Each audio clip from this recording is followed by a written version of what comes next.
Welcome to the Business Leadership Series, where we engage with leaders who are making an impact on their worlds and who want to share their knowledge and experience for your personal and professional growth. The following interview is designed to inspire you to become the best leader you can be.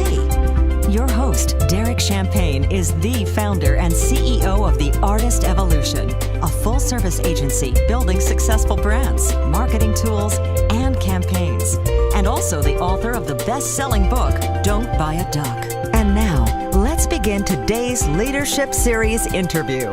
Welcome to the Business Leadership Series, where our goal is to inspire you to become the best leader that you can be. We've got a special guest today, Thomas Linsdsay. He's the owner and CEO of Humanly HR, and then the founder and the host of a really cool podcast called Small Biz Brainiac.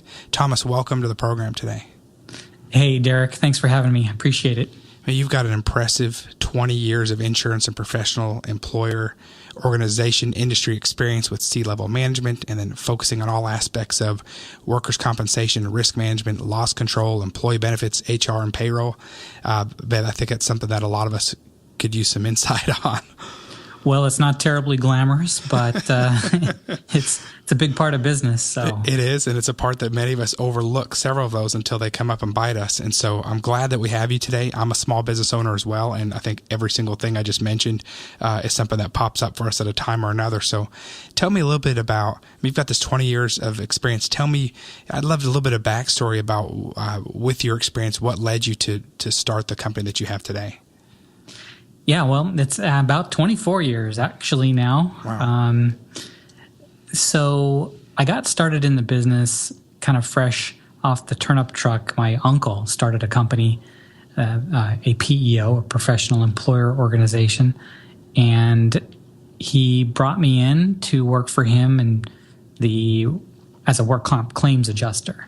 And so for about, it took about 3 or 4 years for me to kind of learn the ropes and kind of work my way through the different departments, and eventually became the chief operating officer. And that company lasted about 10 years before we ran into an issue with our work comp coverage in California and had to suddenly kind of wind the business down. And then we started another company kind of in the aftermath after cleaning up those issues. And that company still exists today. It's here in, I'm actually within the offices of that company now, but I was the CEO up until about July of 2012, and then became the COO after an investor group came in with their own CEO. And then I resigned like earlier last year. And after, all those years in operations, and decided to try my hand at selling the services. So that's a long way of getting to the answer to your question, which is good. How did I start the business? The business that I'm doing right now is I'm actually selling the services of the company that I co-found and was the CEO and then COO of most recently. Okay. And I co-own this with the current CEO of the PEO, which is called Venture. And I'm learning a whole new skill set and seeing the world through a different set of lenses. Yeah, that's pretty cool. What's your physical location? Where are you guys headquartered out of? We're in Chandler, Arizona. Okay, excellent. So tell me, what's your leadership style? How do you help others become leaders in the industry? What's your style of leadership? Well, my style is very, I guess it's informal. It's I like to be the servant leader style. I didn't even know that term until probably a couple of years ago when I started to hear it. But that's probably what defines me the most, is where I love to, lead by example, to teach other people what I know, and to give people the reins, the latitude to be able to make mistakes and make decisions and grow and learn through that process. Yeah, that's powerful. That's a phrase I was not familiar with until a few years ago as well. And a group asked me to come and talk about it, and so I started reading the material and went, "Oh no, I need to work on these things." So it was. I'm glad that you're naturally bent that way, and I was not. So for me, it was really eye opening to see that type of leadership style. And so that's great that you're a step ahead and already doing that, and that's rewarding for your team to see you leading by example and then empowering them. Yeah, and I have to give my uncle credit for that, because when he hired me, he was that way with me.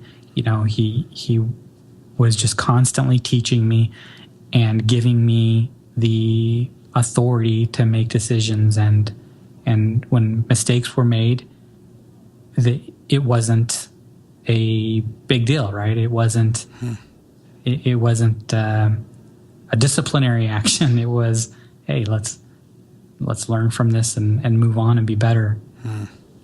Yeah, that's more empowering too, to allow you to maybe not take risks that are unwarranted, but to make good decisions that the company needs to without being completely in fear of a consequence. Yeah, I think with that responsibility in the right hands of the right person, the right attitude, the right mentality, right, that's a powerful thing. And obviously, if you can't give that kind of latitude to someone who isn't deserving of it. Right. So what kind of things do you look for when you, as a servant leader, which you're naturally bent towards, you've learned from a great role model? What are you looking for when you know that it's okay to hand the keys over to somebody and to make mistakes or to have the opportunity to succeed? What do you look for? Well, it starts with attitude. It's 100% attitude. We take people all the time who might not have experience in the position or even the industry, but who have the right attitude, and you can teach almost anything. So that's the first thing that I always look for is attitude. And then after that, it's loyalty, and then intelligence and the ability to absorb and learn. And I guess along with all that too comes, a moral code. You definitely need that. Yeah, I like that. So tell me about the culture of your organization. You've got a focus on attitude, loyalty, intelligence, moral code. That makes for a good working environment too.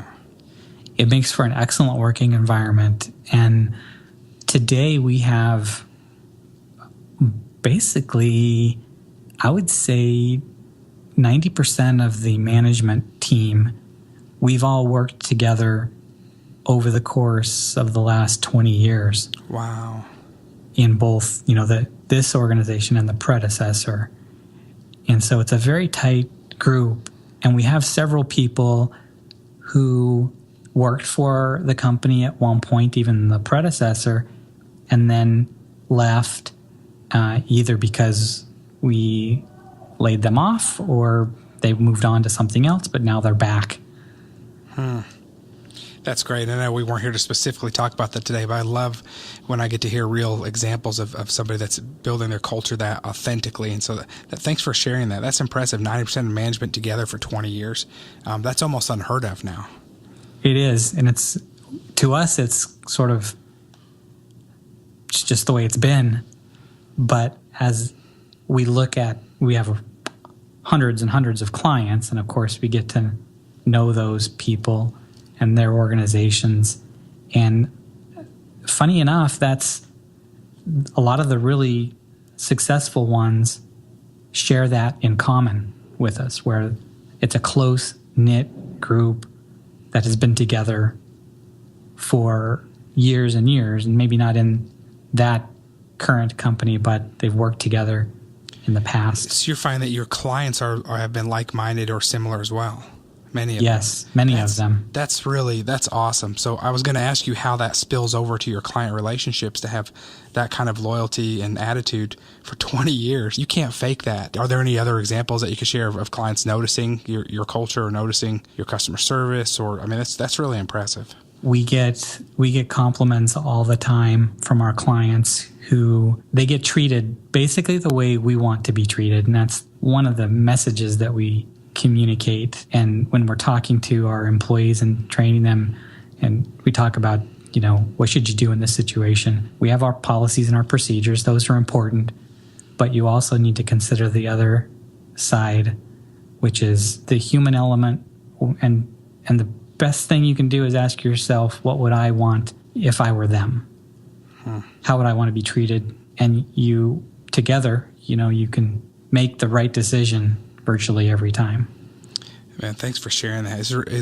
What's interesting to me is the things that you're sharing that we're going to talk about some today as far as payroll, HR, workman's comp, safety, employee benefits. Those seem like protective things from the company sometimes for retention, but you've got this great retention strategy already, so you can have both. It's okay to have all these things in place. You need to, and that's what we'll talk about, but that doesn't mean that's going to mess up your culture as far as having a collaborative environment. And so, hey, we've got a foosball table here that we play. It's one of our release things for an agency, but some people some companies are compensating with games and activities sometimes to create that culture, but it sounds like you've got a really good balance. Yeah, I think that can get a little out of hand at times, Yes. When you're not a rec club, you're a business. And exactly. There are other ways to create that employee engagement. Not that those things are bad. But they can't compensate. That's they're secondary, I think. Right. And, for us, it's a nice little perk. We have a foosball table, and we're an agency, and we've got a bunch of millennials, and we like to de-stress for a few minutes, and it creates a nice, instead of the water cooler, we're at the foosball table. But yes, it's got to be secondary. Yeah. So let's dig into some of the topics I want to talk to you about today. You've got so much to share, so I want to be careful with your time. But talk to me a little bit about the hiring process. But what you wrote an article or a blog recently about demystifying the hiring process. That's such a tricky thing for so many of us. I know for our company. Give us a little bit of insight, a little bit of advice. Well, it starts with defining the position clearly and the responsibilities that go along with it, and making sure you have a solid job description and a salary range. And then from there, there's a lot of different ways to go about finding the right candidates. I like to go first to our current employees and ask for referrals, and that's our most successful recruiting source. And I even think that in one of the, I can't remember there's a study that I think it was done by Indeed, if I'm not mistaken, where they identified the different recruiting sources and then determined, put them in order by the most successful methods. And that was the number one. And certainly we can testify to that. Sure.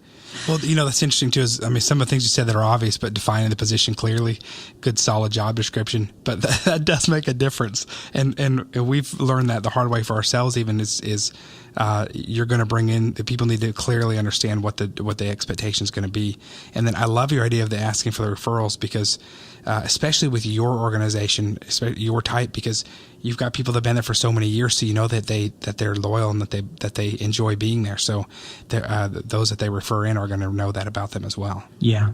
And then I know there's a lot of online recruiting sources, and there's actually some that are amazing. I mean, I love Indeed, and we use a system called Hiring Thing, and it's the same as a lot of these other companies where they just blast out the job to all the job boards. The biggest problem with those is that you end up getting people who don't even remotely qualify for the position. And so these systems make it easier to sort through all of that because it's electronic and it's organized and it's easy to push through them. Sure. And not like you're having to sift through a pile of resumes. We do use those sources, but what helps again, and the reason I say that is that job description and it being clear about what skill set or that you're looking for, so that when you're going through all those resumes, you can easily identify the ones that have no business even applying and move those out of the way. If you don't have that, then you can get bogged down reading every application. Yeah, that's a great point. So we've talked about the good side of the culture and the loyal customers or the loyal employees. Talk to me a little about employer liabilities. I know that's an expert topic that you have. Give us some insight on compliance issues that small businesses face and some of the corresponding liabilities. There are so many. It's a minefield, literally. You didn't go into business to be an employer, right? You didn't go into business to hire people, to pay people, to be the tax collector, to, be people's caregiver and provider of insurance and all those things. That's what you're signed up for, because our fabulous government has turned the employer into basically their policeman. So wage and hour law is probably one of the biggest areas of non-compliance for small businesses, because there's so much to know about it, and a lot of it isn't, intuitive, or it's just things you don't even think about. The biggest thing has to do with employee classification as to whether or not someone is salary or salary exempt, whether they're exempt from overtime or not. And an employee is not exempt from overtime just because you pay them a salary or just because you say you're a salaried employee. They have to pass a test. They have to meet certain requirements under the Fair Labor Standards Act in order to be exempt from overtime. And we actually dodged a bullet back just before Thanksgiving, I think it was, when a judge in Texas decided that the Department of Labor's new rule regarding the minimum amount of salary that you have to pay someone in order for them to qualify as salary exempt, they were going to double that. And that was going to go into effect on December 1st. But fortunately, 20-something states got together and sued, and a judge put an injunction, a temporary injunction in place. I don't expect that to... I expect the DOL to pull that off the table under the new administration with the changing of the guard here on Friday. With all these compliance issues, what do you recommend for small businesses? I mean, how do we stay up to date? I mean, like you said, we're making our product, we're taking care of our customers. We might be hiring, we're doing all these other things, but it's hard to keep up with everything. What do you do? What does a small business owner do? Well, it's impossible, actually. I mean, I don't think it's possible on your own. You have to outsource. And I look at it like you're a single parent as an employer, and you need the help of another party so that you can focus on what you went into business to do. You need to outsource it. In my book, the best partner for any small business is a professional employer organization. A payroll company is good, but it's not as good. And because with the PEO, you kind of get everything taken care of under one roof. And that's what I love about the business and about what we do, is that we're kind of that one-stop shop, and we can take care of just about every employer issue that you have. Yeah, that's great. Can you walk me through a few examples, or it doesn't have to be a case study, but if I'm coming to you for help, and what areas are you watching for? Do you have any specific examples of how you're watching out for that business and watching for all of those areas for them? Yeah, just something just as simple as making sure that you're paying the right minimum wage. That didn't used to be a big deal, because there was the federal minimum wage, and then each state had their own, and it was either equal to or greater than the federal government. Right. But over the last couple of years, in fact, I think just this year, about 22 states and a handful of other jurisdictions at the municipality or city level have new minimum wage laws that are taking effect. There was this big push to get federal minimum wage increased, and that didn't go anywhere. So then the Department of Labor went around, kind of talking to the states and even cities and municipalities, counties even, trying to get them to pass their own version. Right. And so now we have this patchwork of minimum wage laws even down to the city level. And if you're not paying attention to that, you can get out of compliance real quick. So that's one. I mean, we're obviously, we've got our ear to the ground. We know what's going on. We know what's pending and coming up. And so we're able to make sure that, you're in compliance. And, going back to that FLSA, the Fair Labor Standards Act, and the DOL change relative to salary exempt employees, I'm amazed at how many employers were not aware that was a huge change taking effect on December 1st. Right. And it was estimated that it would impact about 4 million employees throughout the country. That's incredible. Yeah, and you know what? We as much as we try to keep up with politics and try to keep up with things that affect us, like you said again earlier, we're busy making our product and taking care of our customers. It's hard to even keep up with those things. So I definitely see the value in having somebody that's watching out for you for that. That's why we have our accountants to do things. That's why we have our attorneys for things. So tell me a little bit about government regulations. What are some of the costly types of challenges that small businesses are facing while trying to keep up with some of the other changing laws?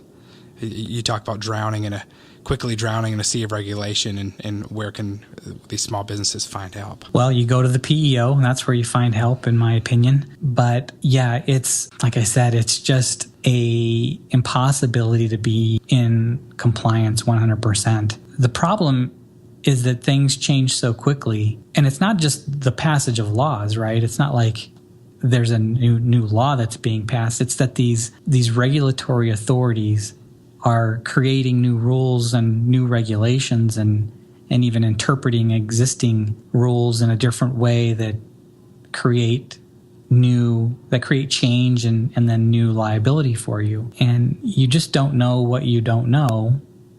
And you don't know whether if you have an accountant or an HR person in-house, you still don't know whether those people are staying on top of things as they should. And I'm, in most cases, assuming that, especially if you're outsourcing to an accountant, they're going to know their particular area, right? Tax and accounting. Right. But they're not going to have eyes on maybe like the OSHA changes in the reporting of workplace injuries. So you really need to find a company that provides the service in all those areas, insurance. Thomas, tell me, so if, a small business owner listening, who's saying, that's great, but I don't know if that's something that's in my budget. Well, we might come back and go, well, yeah, but you don't want to learn through government enforcement or lawsuits. Give me some kind of range. I mean, what does it look like if someone's going to go and have a PEO? What can they expect? Well, typically you're going to save money when it comes to your insurance, like your workers' compensation insurance and your employee benefits. You'll pay an administrative fee, basically a service fee, and that ranges anywhere from 1% of your payroll up to 5% of your payroll, depending on a few factors: how many employees you have, what your turnover looks like, how many pay periods in the year, and maybe even the nature of your business. So whether there's extensive job costing or lots of different departments and locations and those things, but it's far less expensive than paying penalties, than paying fines, and in one area, for example, workers' compensation insurance is experience rated in part, right? Part of what your premium is based on your historical performance, yours alone. Right. And if you're in a business where your work comp is a good portion of your payroll expense, if you're in construction or if you're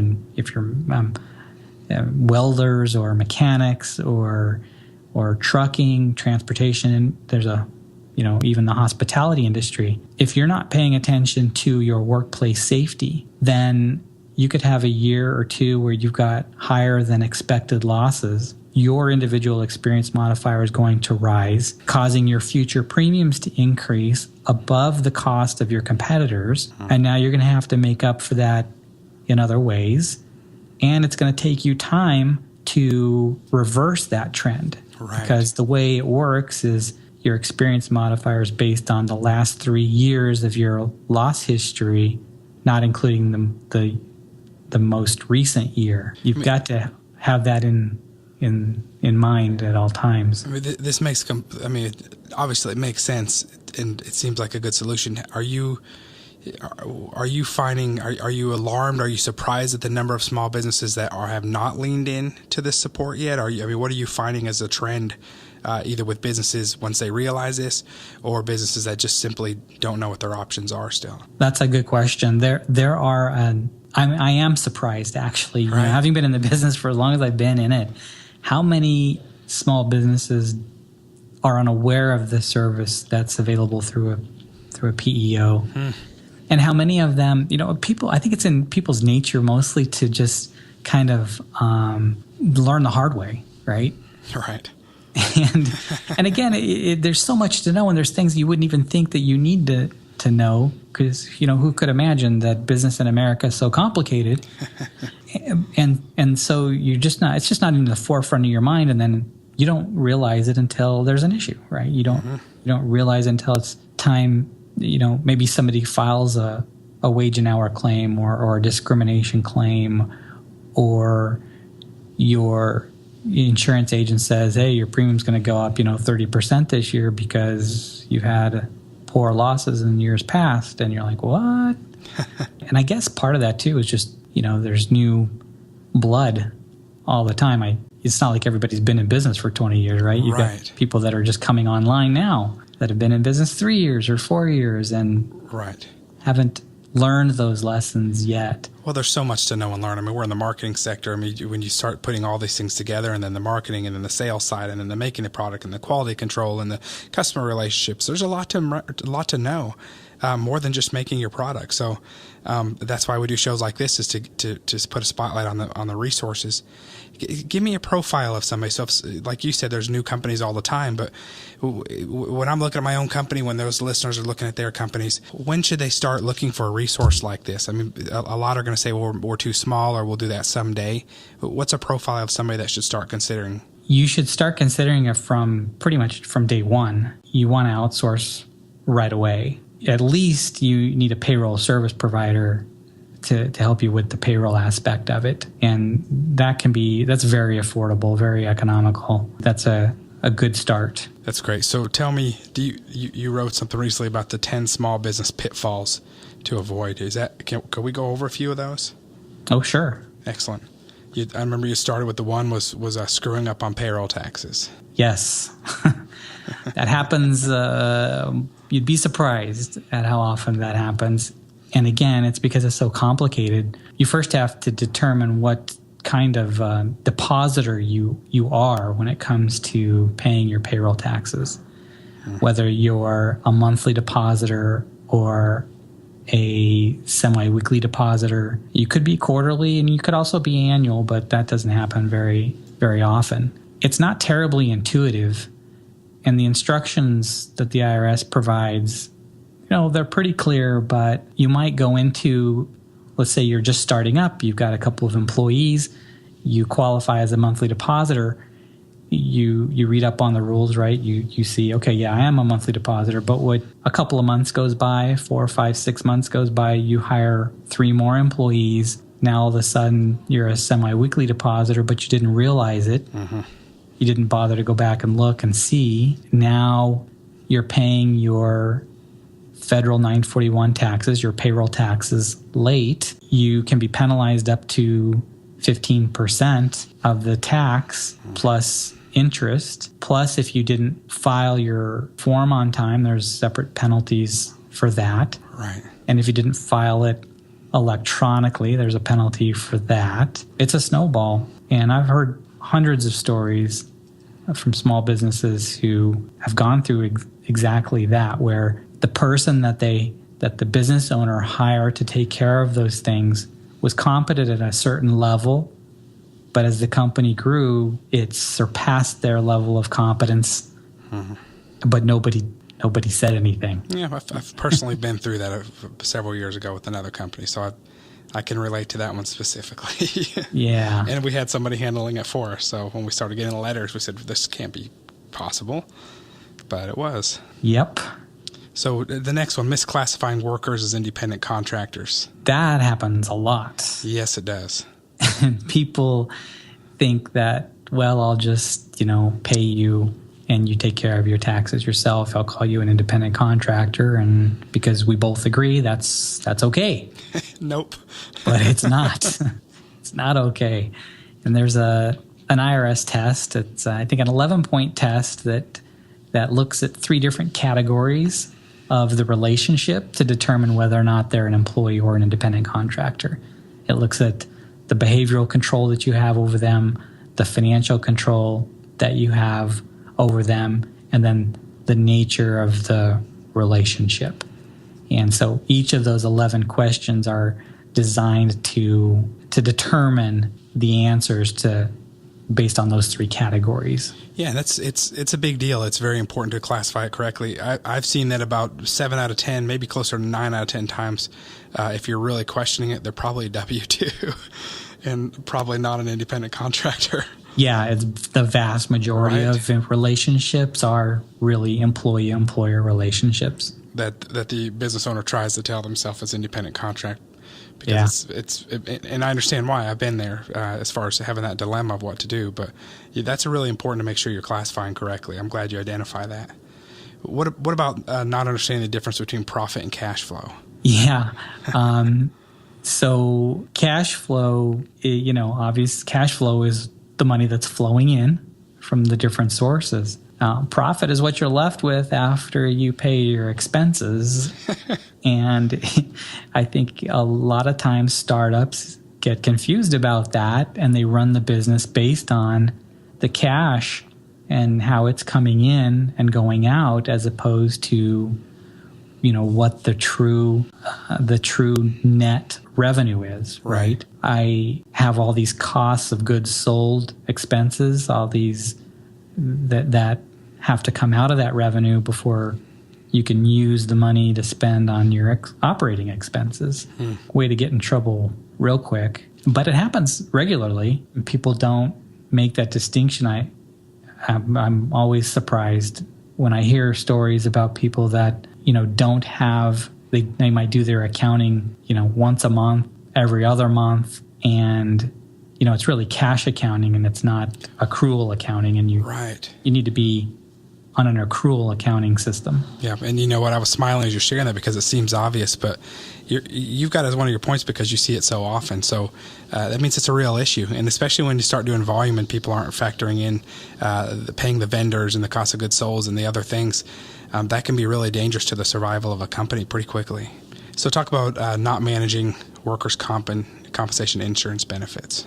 Well, that's we were talking about that a little earlier, where it's because workers' compensation insurance is experience rated. If you're not managing your losses, if you're not proactively working to create a safe work environment and proactively working to keep the costs of an injury down, then it can get out of hand and to the point where you earn what's called a debit modifier or a debit experience modifier, which means you're going to be paying more than average for coverage from a similarly situated company. So if you have your competitor down the street, if you're a framer, for example, you're paying a pretty high rate for work comp per $100 of payroll.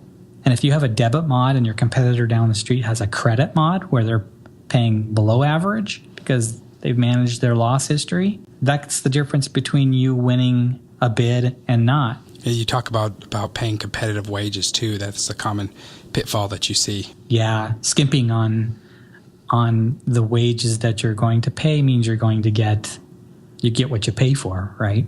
Yeah, this is no exception. You're right.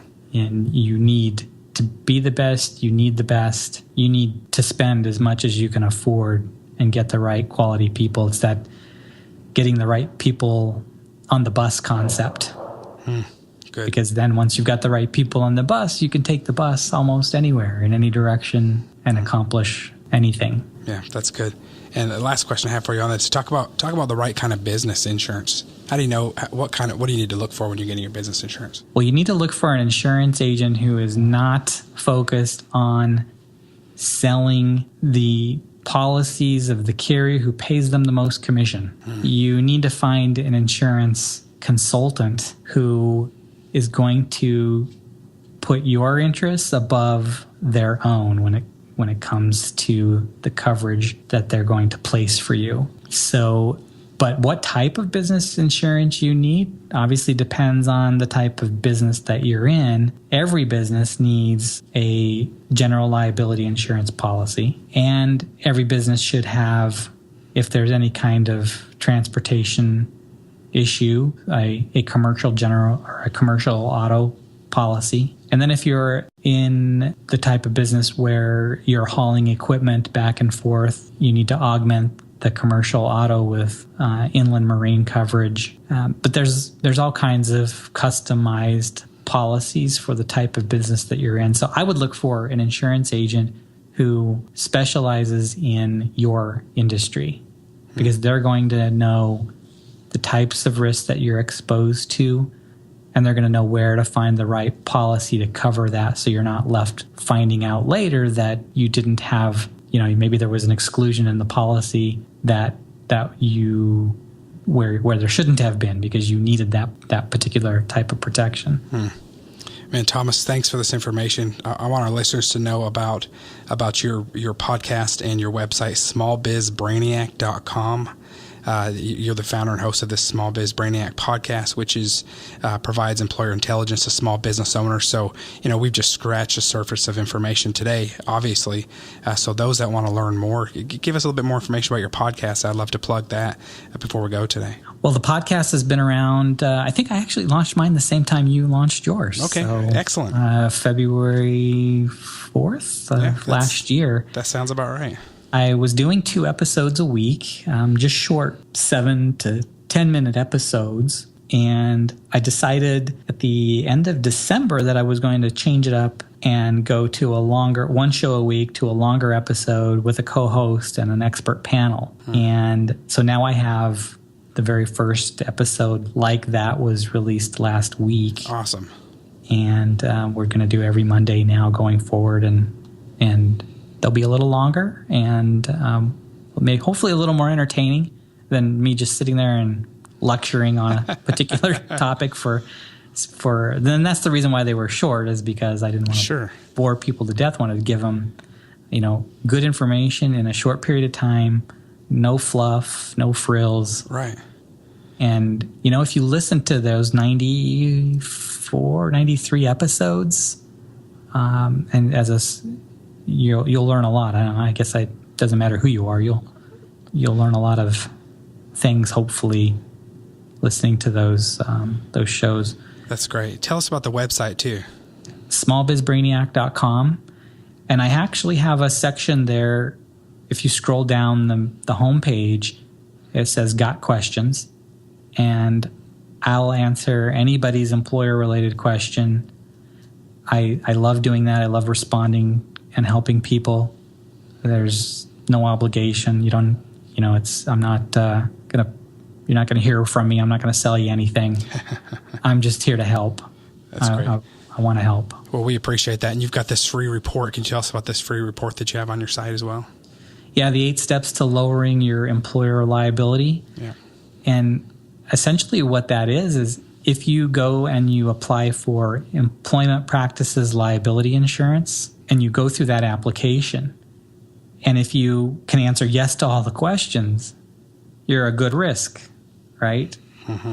And so those 8 steps these are the things that the insurance companies who provide protection against you making a mistake as an employer, these are the things they want you to have in place to make sure that they don't have to pay any money out and they make a profit. So that's the best way to lower your employer liability, is to prepare yourself to be approved for EPLI insurance. Excellent. I actually just filled out to get my copy. Thomas Rock Linsdsay, owner and CEO of Humanly HR, founder and host of the Small Biz Brainiac podcast. Thank you again for being our guest today, and we really look forward to seeing the other great things that you're doing and following the content that you continue to put out on your podcast. Well, thanks, Derek. I really appreciate being on the show and love what you're doing. Hey, same to you. Again, listeners, go to smallbizbrainiac.com to learn more. Thomas will answer your questions, and you can download that free report and listen to his podcast.